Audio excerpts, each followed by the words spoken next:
반갑습니다. 잠언 2장 세 번째 시간입니다. 6절부터 9절까지의 말씀을 읽고 나누는 시작을 할게요. 대저 여호와는 지혜를 주시며 지식과 명철을 그 입에서 내심이며 그는 정직한 자를 위하여 완전한 지혜를 예비하시며 행실이 온전한 자에게 방패하듯이나니 대저 그는 정의 길을 보호하시며 그의 성도들의 길을 보전하려 하심이라. 그는 내가 공의와 정의와 정직 곧 모든 선한 길을 깨달을 것이라. 지혜는 선을 행할 힘을 줍니다라는 제목으로 말씀 나누도록 할게요. 잠언 2장은 중요한 관점이 있다 그랬죠. 부모의 가르침 그리고 가르침과 지혜의 상관관계를 우리에게 알려주고 있습니다. 부모의 말씀과 계명들을 학습하고 또 지혜를 구한 결과가 무엇일까? 교육의 결과는 두말할 나위도 없이 지혜를 습득하는 것이죠. 그래서 5절부터 8절까지의 내용을 보면 여호와 경외하기를 깨달으며 하나님을 알게 되리니 우리가 자녀를 키우지만 여러분 자녀에게 줄 수 있는 최고의 선물이 뭘까요? 그것은 하나님을 알게 만드는 거죠. 제가 흔한 말로들 말하지만 부모는 자녀와 영원히 함께할 수 없어요. 정상적이라면 부모는 자녀보다 먼저 죽습니다. 그러면 부모의 죽음 이후에 우리의 자녀들이 어떻게 인생을 살아갈까? 좋은 사람 또 악한 사람도 만날 수 있을 거고 또 선한 길을 갈 수도 있고 악한 길을 갈 수도 있겠죠. 근데 그때그때마다 그의 양심이 살아있어서 양심은 함께 한다는 뜻이잖아요. 항상 하나님이 나를 지켜보고 계신다라는 신앙으로 우리의 자녀들이 살아갈 수 있을 때 그때 건강한 독립이 이루어지는 것이 아니겠느냐. 그렇기에 사실은 부모의 가르침과 지혜의 상관관계 속에서 부모에게도 중요하지만 자녀에게도 중요한 게 있다면 우리의 자녀들이 여호와를 하나님을 경외하고 하나님을 아는 지식이 더 깊어져 가는 것이죠. 그 지식이 깊어지면 깊어질수록 그는 온전한 길을 걸어가게 될 것이요. 우리가 위에 읽었던 말씀처럼 모든 선한 길을 깨달아서 인생을 내가 선하게 살아가는 방법을 터득해 나아갈 수 있다는 거죠. 지혜가 뭡니까? 원래 삶을 살아가는 방법을 알아가는 것을 지혜라고 보통 표현을 하거든요. 내가 인생을 사는 법을 아는 거야. 그런데 그 지혜로 말미암아 인생을 살아가는 방법을 터득한 결과, 내 인생의 첫 단추는 하나님을 경외하는 것, 나머지는 그 다음이야. 이렇게 인생을 살아갈 수 있을 때, 우리 아이들의 인생이 정말 건강해지는 것이지, 다른 모든 것들을 다 첫 단추로 끼워놓고 하나님을 제일 마지막 단추에 끼우려고 하면 아마도 그의 인생은 실패의 자리에 서 있게 될 거예요. 우리가 주목할 게 뭐냐? 여기서 여호와 경외와 하나님의 지식이 동등한 위치에 놓여 있다는 것이죠. 달리 표현해 보면 하나님을 아는 지식이 깊어질수록 하나님을 경외하는 마음도 깊어질 확률이 높고 반대로 적용해도 마찬가지예요. 내가 하나님을 경외하는 마음이 점점 깊어지고 있다. 그러면 하나님을 아는 마음, 아는 지식이 점점점 확장되고 있다라고 생각을 해도 틀리지 않는다라는 것이죠. 솔로몬은 6절에서 지혜의 근원이 어디에 있는지를 이야기하죠. 여호와가 지혜를 부여하는 분이시며 따라서 그의 입으로부터 지식과 이해가 나오기 때문이다. 지혜가 한 개인에게 부어지면서 자연스럽게 그의 지식과 이해가 생겨난다라는 거예요. 이때의 지식과 이해를 가리켜 신학자들은 뭐라고 말하냐? 신적 지혜 이렇게 표현을 하거든요. 정돈하자면 신적 지혜가 뭐냐? 인간의 노력, 인간의 노력을 벗어나는 것이면서도 동시에 인간의 전통적인 가르침에 대한 학습을 요구하고 있다라는 점에서 인간의 노력과 즉 신적 하나님의 주권이 절묘하게 조화되어 있다라는 거죠. 좀 쉽게 표현해 보면 그리고 이런 말이에요. 가르치는 건 부모의 누리잖아. 인간의 말이잖아요. 그죠? 부모가 하나님은 아니잖아. 뭐 눈에 보이는 하나님이라고 우리가 인정하고 받아들이지만 그렇다고 하나님은 아니잖아요. 가르침은 부모에 의해서 혹은 다른 사람들에 의해 주어지지만 그 가르침 속에 신적 주권이 개입이 되어져서 그 지혜가 한 인간을 바꾼다라는 거죠. 이게 신적 지혜라는 말이에요. 그래서 완전한 지혜라고 표현되어져 있는 히브리어 투시아는 내면의 힘과 능력을 함의하거든요. 다시 말하면 부모가 율법의 말씀을 가르치지만 그 가르침을 통해서 내적으로 하나님의 힘과 능력이 그에게 나타난다. 이렇게 우리는 이해할 수 있다는 거죠. 그 결과가 뭐냐? 모든 선한 길을 깨닫게 된다. 이런 말이에요. 신적 지혜가 주어진 사람들의 특징이 뭐냐? 모든 선한 일을 깨닫게 된다. 이때 깨닫는다라는 것은 단순히 머리로 아는 차원이 아니라 자신이 선한 길을 걸어갈 수 있는 힘, 선을 행할 수 있는 능력이 무엇인지를 경험할 수 있다라는 것이죠. 저는 여기서 우리가 중요한 한 가지 질문을 던져야 한다고 봐요. 과연 선을 모르는 사람이 있을까? 제가 가끔 그런 질문 던지잖아요, 여러분. 야, 우리의 문제가, 인간의 문제가 여러분, 선이 무엇인지 모르는 것이 문제일까요? 아니면 선을 행할 능력이 없는 게 진짜 문제일까요? 저는 여러분 사람들, 정상적인 사람이라는 도덕과 윤리를 다 배웠기 때문에 선한 길이 어떤 길인지를 모르는 사람은 별로 없다고 봐요. 뭐 그렇게 바보가 아닌 이상 문제는 뭐냐면 선을 행할 능력이 없는 거죠. 어떤 이들의 인간의 타락을 인정하면서도 여전히 자유의지로 완전한 선을 행할 수 있다라고 말하는 사람들이 있어요. 그러니까 자유의지를 잘 사용해야 한다 이렇게 말을 해요. 그러나 칼빈이 말한 것처럼 물론 칼빈이 말한 건 아니에요. 그의 후대의 사람들이 정돈한 칼빈의 5대 교리 가운데 제1번이 뭐예요? 인간의 전적 타락이잖아요. 인간의 전적 타락과 무능력을 인정하지 않는 거죠. 왜 인간이 전적 타락하느냐? 자유의지가 완전히 타락해버렸기 때문이라는 거죠.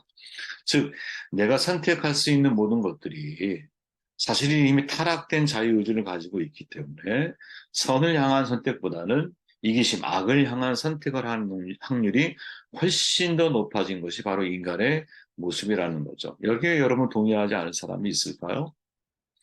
저는 여러분 모든 인간은 비록 이타적인 성향을 가지고 있다 할지라도 사실은 근본적으로는 이기심에서 벗어나기 어려운 존재라고 생각을 하거든요. 이유가 뭐냐? 우리는 이미 타락된 자유의지를 가지고 있기 때문에. 이 타락된 자유의지에서 벗어날 수 있는 방법이 뭐냐? 그리스도 안에서 새롭게 거듭나는 거죠. 즉, 다시 태어나야 되는 거야, 다시. born again.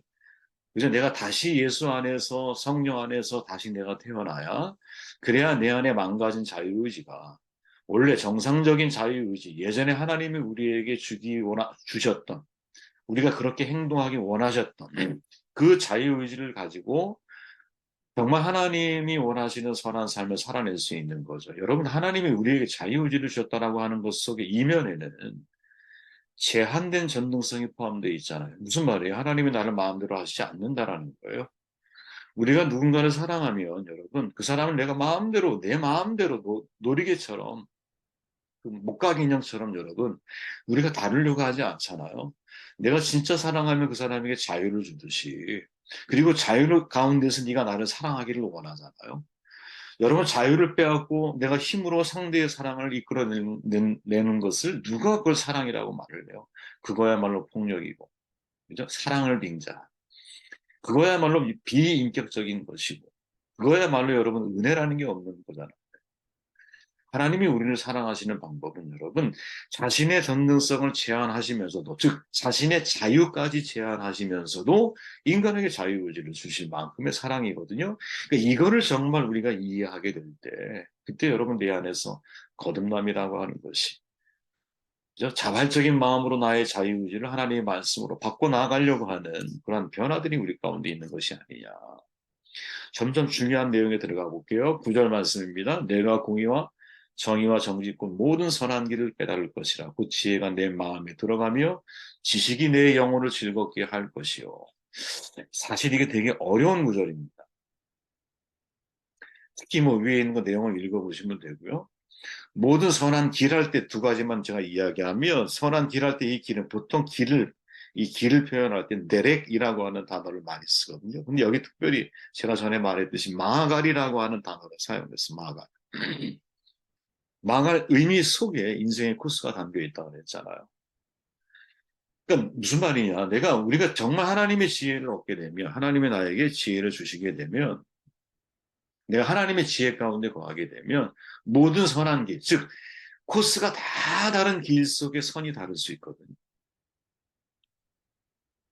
이해되세요, 여러분? 내가 가는 길 속에 어떤 사람은 고난의 길이 있고, 어떤 사람은 풍요의 길이 있고, 어떤 사람은 이제 결핍의 길이 있고, 어떤 사람은 정말 노예의 길이 있을 수 있고, 어떤 사람은 태어날 때부터 금수저의 삶을 갖고 태어날 수도 있어요. 그들이 처한 삶의 자리에서 선의 색깔은 다 다를 수 있거든요. 그런데 그 선의 성과를 유지하며 살아갈 수 있다라고 이야기하고 있는 거예요, 이 말. 다시 말하면 내가 부유하면 부유한 데서 선은 나눔이겠죠. 내가 아무것도 가진 게 없어. 아무것도 가진 게 없을지라도 그 속에서의 선은 주신 것을 내가 감사하고 존재 자체만으로도 하나님 앞에 감사할 수 있는 이 마음이겠죠. 이게 진짜 필요한 선이겠죠. 즉 사람마다 처한 환경에 따라 내가 반응하고 반응해야 할 나의 선의 모습이 다른데 그게 마가리라고 하는 의미 속에서 읽어내야 중요한 하나님의 마음이라는 것이. 그런데 그 다음 따라오는 구절이 뭐냐? 지혜가 내 마음에 들어가며 이게 참 되게 어려운 해석이에요. 지혜가 내 마음에 들어갔다 이렇게 표현하죠. 이때 여러분 지혜가 내 마음에 들어갔다. 물리적인 공간 심장, 내부를 뜻하거든요. 내부, 심장. 근데 이거를 단순히 여러분 상징적인 의미로 해석을 하면 안 된다라는 거예요. 이 단어는 인간의 심장 자체를 말하기도 하지만 동시에 한 개인의 내면의 자아, 감정의 중심, 어떤 사람의 기질과 성향, 그의 결심과 의지, 그의 이성, 그의 양심, 이 모든 것들을 다 사실은 여러분 표현하고 있는 거예요. 내 마음에 들어갔다 지혜가.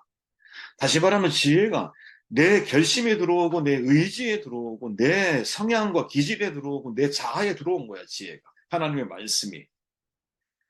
그때 내가 변화가 되는 거죠.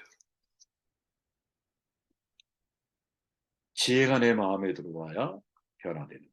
어떻게? 모든 선한 길을 깨닫고 그것을 행할 능력의 사람. 여러분 부모가 토라가 율법을 여러분 한 개인이 지키도록 그에게 가르치지만 근본적으로 그 지혜가 그 사람 내부에서 작동해서 생각과 세계관과 그 사람의 이성과 결심과 양심과 감정과 자아 중심을 변화시켜주지 않으면 사람은 여러분 쉽게 변화되는 게 아니에요. 여러분 부모가 자녀에게 그죠? 다음에 말씀 나누겠지만 솔로몬에서는 무한 반복이잖아요. 잠언에서 계속 똑같은 말을 반복해. 이유가 뭘까? 계속 똑같은 지혜를 사람들이 잊기 때문에 망각하니까. 망각의 반대, 망각을 막기 위해서 어떻게 계속 반복해서 하나님의 지혜를 이야기해주고 있어요. 그죠?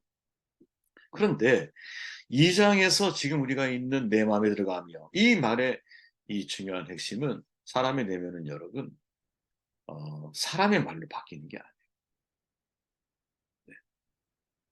하나님의 말씀이 우리의 마음에 들어와서 내 내면의 변화를 일으켜 주셔야 돼요. 이게 중요한 아주 핵심이라는 거예요. 우리가 누구에게 하나님의 말씀을 전달하는데 여러분 내 말로다가 저 상대가 변화될 거라고 기대하면 물론 뭐 어쩌다가 그런 경우도 있을 수도 있겠죠. 전혀 없다고 말하기는 제가 좀 무리가 있는 것 같긴 해. 하지만 근본적으로 그 사람의 자아를 바꾸고 기질을 바꾸고 그 사람의 감정의 중심을 바꾸고 결심과 의지를 바꾸게 만드는 가장 중요한 힘은 하나님의 말씀이에요. 하나님의 말씀이 그 심장에 들어가서 그를 파괴시키는 거예요. 그의 자아를 깨뜨려 주셔야 돼요. 여러분 사도 바울을 바꾼 옛날에 사울을 바꾼 결정적인 사건이 다메섹이잖아요. 부활하신 주님의 음성을 듣고 그의 자아가 다 깨져버린 거죠. 역사상 여러분 위대한 신학자 예를 들어 어거스틴 같은 경우도 탕자의 삶을 살다가 그를 바꾼 결정적인 말씀이 로마서에 있는 말씀 아니었죠. 길에 흘러다니는 종이 주셨는데 거기에 있는 말씀을 읽으면서 그의 내면에 있는 자아가 완전히 깨져버리죠. 완전히 깨져버리죠. 마틴 루터도 마찬가지잖아요. 자기 의로 하나님 앞에 의로워지려고 하는 훈련들이 그에게 너무나 오래도록 수도승적인 삶을 통해 훈련이 되어 있었어. 계단 하나씩 올라가면서 회개했다고 말하잖아. 무릎이 다 깨질 정도. 근데 그거로 자기 영혼이 자유함을 누리지는 못해. 그러다가 말씀을 연구하던 중에 오직 의인의 믿음으로 말미암아 살리라 하박국 선지자의 그 말씀이 가슴에 박히면서 그의 영혼에 새로운 거듭남이 시작이 됩니다. 바로 이것이 우리가 경험해야 할 중요한 여러분 도전이라는 거죠.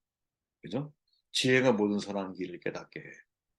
그러나 사실 우리가 여러분 지혜가 아니지라도 선한 길이 어떤 길인지 모르고 살아가는 사람은 제가 볼 때 그렇게 많지 않아요. 도둑질 나쁜 거 다 알아요. 살인하지 말라 다 알아요. 살인하는 거 나쁜 거. 그죠? 간음하지 말라 다 나쁜 거 알아요. 훔치지 말아라 다 나쁜 거 알아요. 어떤 길이 옳은지도 사람들은 다 알아요. 문제는 그 선을 행할 능력이 우리 가운데 없다라는 사실인데, 없는 우리에게 그것을 행할 수 있는 능력을 주시는 게 과연 너 어디에 있느냐.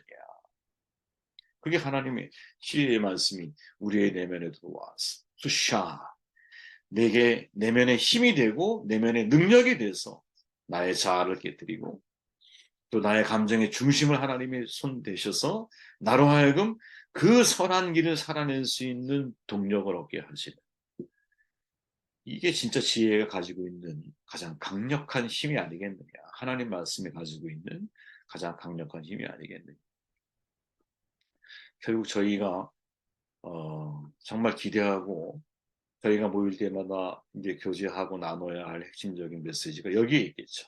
인간의 말이 아니라 하나님 말씀 앞에 서로가 노출돼서 그 말씀이 나의 내면의 자아를 깨뜨리고 새로운 자아를 하나님이 나를 만들어 가시는, 그래서 모든 선한 길을 행할 능력을 갖춘 그리스도인으로 하나님이 나를 변화시켜 달라. 이것이 항상 우리의 기도의 제목이고 우리의 삶의 지향성이 되어야 되지 않을까 하는 생각을 해보게 되었습니다.